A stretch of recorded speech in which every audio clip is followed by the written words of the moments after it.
Good morning, this is Dan Lefevre, and I'm doing session 406 if William Deming ran your support center. And I wanted to show you a badge optimization that I've done over the years for the many HDI and Fusion conferences that I've attended. First of all, I apologize that my head is cut off in this video, but I had to make my own camera stand, and so this is about all we can see. And this is really what's important anyway. So this is typically the badges that I received in the past. I don't know if 2013 will receive the same configuration or not.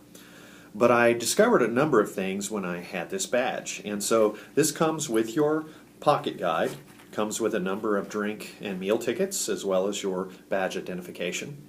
And one of the first things I noticed was that I had some challenges with the badge and the packet. Now, first of all, let me just say that this is not a criticism of HDI or Fusion. They do a great job with putting these badges together.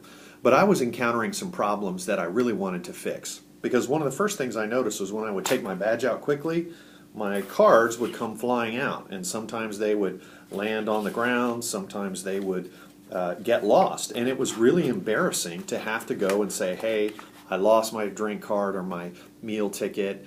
And nobody wants to be embarrassed. And so I thought, how can I solve this problem? Well, the first thing I did was I simply took all the contents of my badge out and decided, what do I need just for today?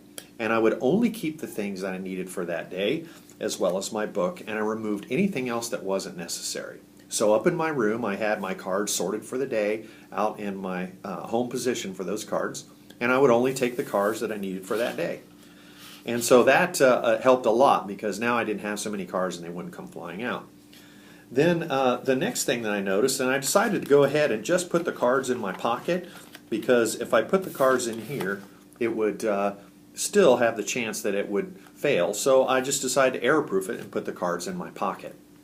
Then I thought, well, how can I save time? Because now, anytime I want to go to a session, I have to pull my booklet out, and I have to open it, and I have to search through here to see what day it is. And I thought about that, how I could solve that problem. And I discovered very quickly that I could just simply turn to the day of the conference that I was attending. And before I left my hotel room, I'd simply turn to that day's page and put it in my badge. And so when I went down to the area, I would simply just take out, or we went down to the conference, excuse me, I would simply take out my book. And I had it right there to the day. So I eliminated a lot of the searching time. But I still had a problem that these would move around when I would pull it out, and then I'd have to spend time, straightening them back up. And then I thought about the problem. I thought, well, I wonder if there's something that's already existing on here that I could use to solve that problem of just removing the in and out of the book. And I looked on the back and I thought, oh, this is good, because now I can put my book in the back sleeve, because there's a plastic sleeve for it. And I also noticed that my badge, this badge ribbon actually was up higher, and I moved it down as well, so I could see the entire schedule for this part of the day. So that made it a lot easier. So now, instead of having to pull the booklet out, sorting around, pushing things back, I eliminated all that time, and so now I would simply turn around and see what was on the event that day. Well, this was a good improvement, but sometimes improvements have other problems that you have to work out.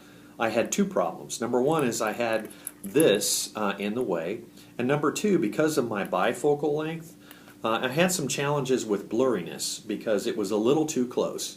So I got a little different lanyard, and I added some length to it by adding this ring, and I found out that the distance was perfect.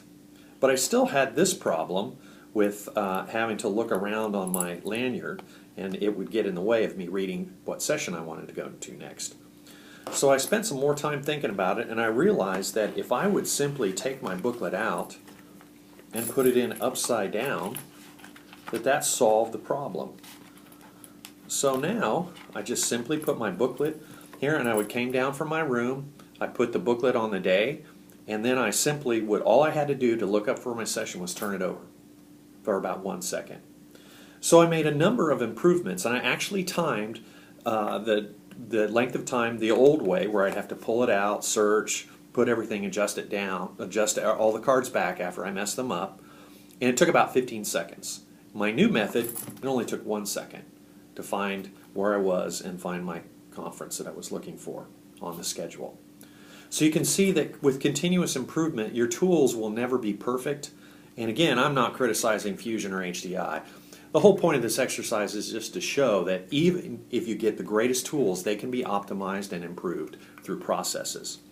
So thank you for watching this video today. I hope if you're new to the conference, I would highly recommend this method because it really helped me to reduce the embarrassment, reduce the wasted time of searching, flipping, and really helps me to have a better conference. Because if I have to choose between searching and motion waste versus the value-added networking piece of the HDI conferences, I would much rather do the value add of networking.